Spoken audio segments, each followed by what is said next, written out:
Well, a real good story here. A teenager had repeatedly snuck into an Export Fitness in Skokie to use the basketball court after his gym access expired. That's when management called the cops. Yeah, but instead, the officer who responded ends up not arresting him or kicking him out, but he buys him a membership to the gym.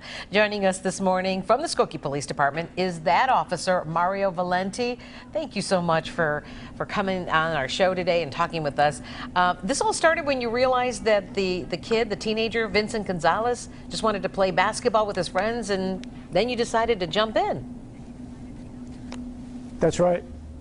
All right, so that said, officer, you know, you've been on the job for 23 years. I would imagine you're a pretty good judge of people's character. What was it about this young man that said to you, this isn't just some, punk kid, sneaking in and avoiding a membership.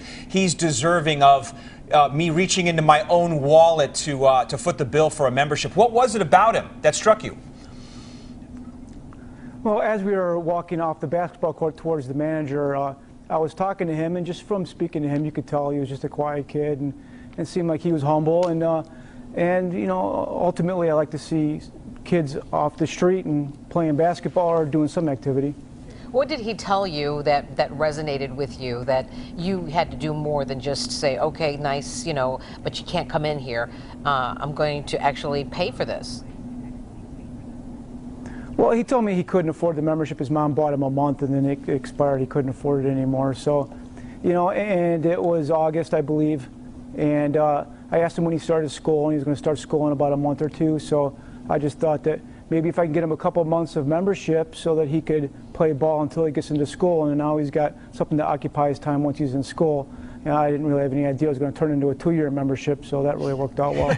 Yeah, you're a public servant. Obviously, you're not doing this to get rich. So, $150, that's no small thing. What is it you'd like to see, going forward with your story? Would you like to see this happen more often? I mean, it's not often we tell these really nice stories about people, making personal sacrifices, even a monetary sacrifice as you did. What would you like to see come out of all this?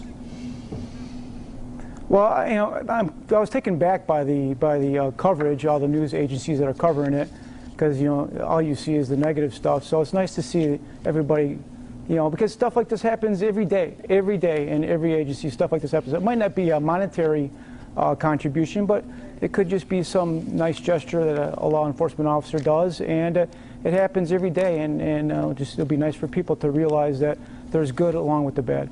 But I think also as an officer, I got to imagine you meet all kinds of people every single day.